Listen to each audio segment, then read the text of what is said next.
And here are some pictures you sent in on our eyewitness portal. This first one is from Alaba Rago area in Lagos State. It shows a wooden bridge.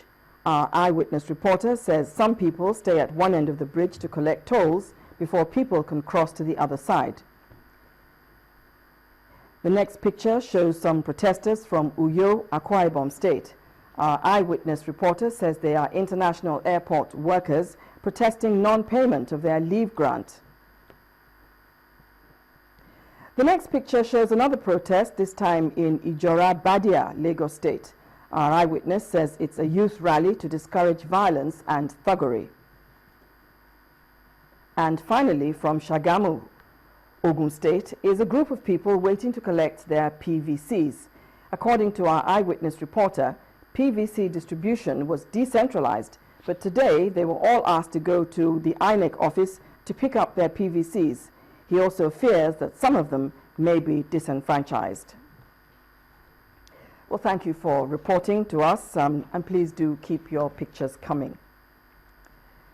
As the controversy over the use of card readers rage, the Allied Congress Party of Nigeria, ACPN, has thrown its weight behind the use of the device, saying the innovation will ensure free, fair and credible elections.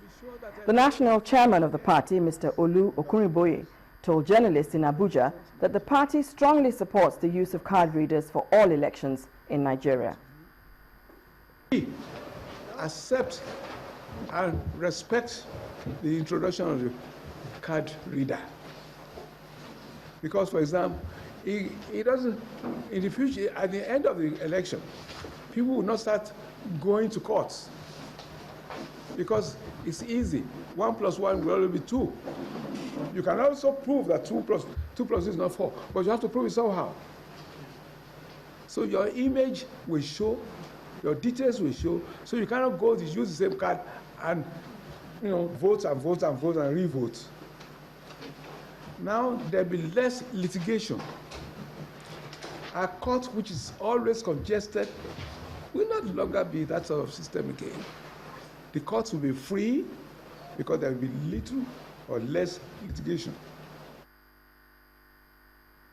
The Oodua People's Congress, OPC, today stormed the Lagos-Ibadan Expressway, demanding the sack of the chairman of the Independent National Electoral Commission, Professor Atahiru Jega, before the general elections. Guns, cutlasses, pocket knives, among other weapons, were visibly seen on the OPC members, who also destroyed some campaign posters of the All Progressive Congress candidates. The protesters blocked the major highways, causing a heavy traffic snarl while harassing pedestrians and motorists. The protesters took time to distribute leaflets containing 7 reasons why the INEC boss should be sacked. The movement for the actualization of the sovereign state of Biafra had also on Friday protested in Abia and some other southeastern states, calling for the immediate removal of Professor Jega. In the meantime, women in their numbers today trooped out to welcome the wife of the president, Mrs. Patience Jonathan, as she touched down in Ado-Ekiti, the capital of Ekiti State, in continuation of her tours in solidarity with the president ahead of the 2015 elections.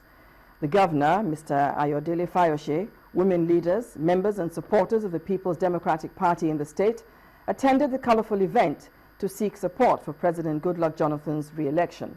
In her address, Mrs. Jonathan lauded the performances of the president while trying to convince the audience why the PDP is a better choice for Nigerians at the March 28th presidential and National Assembly elections.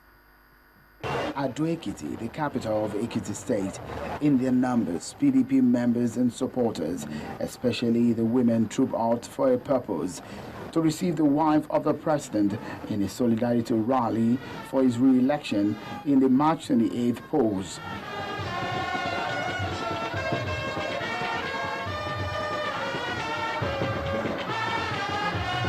It is an atmosphere of intense entertainment.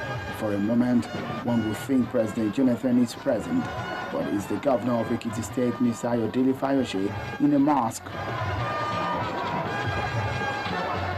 Mrs. Jonathan takes to the podium and in her own way canvasses for votes for the president.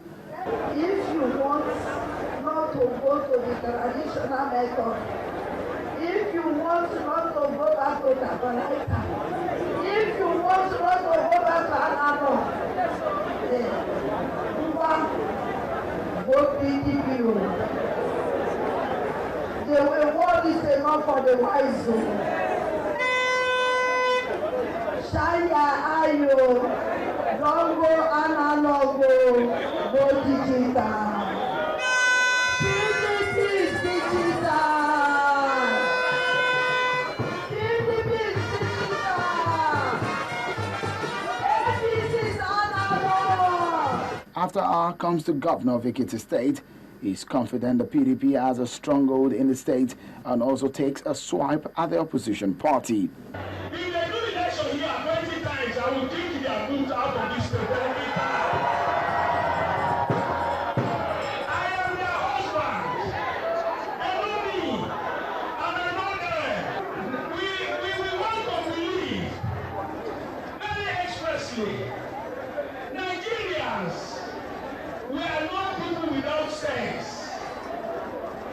We are contested 3 times in this country. These same promoters of General Buhari never wanted him. Now they are saying he's a saint. Why did they not call him a saint that time? In less than 2 weeks, Nigerians will march to the polls to make their decision. Politicians in the coming days will intensify their campaigns, all in the bid to swing as many votes as possible to their favor. Sheung Wakimale, Channels Television News. The All Progressive Congress, APC, has drawn the attention of the presidency to what it termed the worsening fuel supply situation in the country. The opposition party says although big cities such as Lagos and Abuja have had relief from the biting fuel queues at petrol stations, some other states have not been lucky as the fuel scarcity situation continues to bite hard. Briefing journalists in Abuja, the Deputy Director General of the APC Presidential Campaign Organization said it's a sad state of affairs that Nigeria, a major crude oil producing country, depends on massive importation of refined petroleum products to meet local consumption. Motorists and other citizens are paying through their noses to buy above official pump price of 87 naira.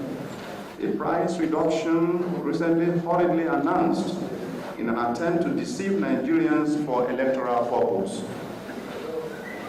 Gentlemen of the press, you will recall that at the height of the scarcity of fuel 3 weeks ago, this government that has failed Nigerians in the last 6 years resorted to giving excuses and trading blames for its apparent failures. At some point, they blamed our party, the All Progressives Congress, for the fuel scarcity. The Minister of Finance and Coordinating Minister of the Economy, Dr. Ngozi Okonjo-Iweala, and the Nigerian National Petroleum Company, NNPC, came out afterwards to tell Nigerians the actual reason for this unfortunate development was due to non-payment of about 250 billion naira subsidy claims to the major importers, coupled with the unstable foreign exchange rates. The Ogun State Governor, Ibikunle Amosun, has enlisted the support of religious leaders in the forthcoming election.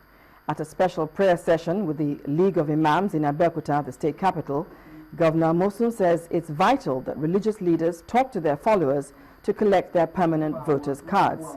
He, however, warned them not to sell their PVCs as it's a major tool for them to elect their own candidate. I'm imploring all our fathers, our imams, our alphas, that number one, I'm thanking them for their support, for their prayers, and to let them know the importance of this forthcoming election. And that the most important aspect, the number one thing that we must all do, is to collect our PVC. As we speak today, we are still expecting over 200,000 cards that are yet to be delivered by INEC. They promise us that they they will bring the cards. Once the cards are here, I will declare a work-free day so that everybody in the state can go and take their card. It is important that you will continue to help us to disseminate this very vital and important information to all the public, to all the people of the state. When the news at 10 returns, Africa CEO Forum, holding in Geneva, seeks ways for the growth of family businesses in Africa. That's on Business News. Please join us again.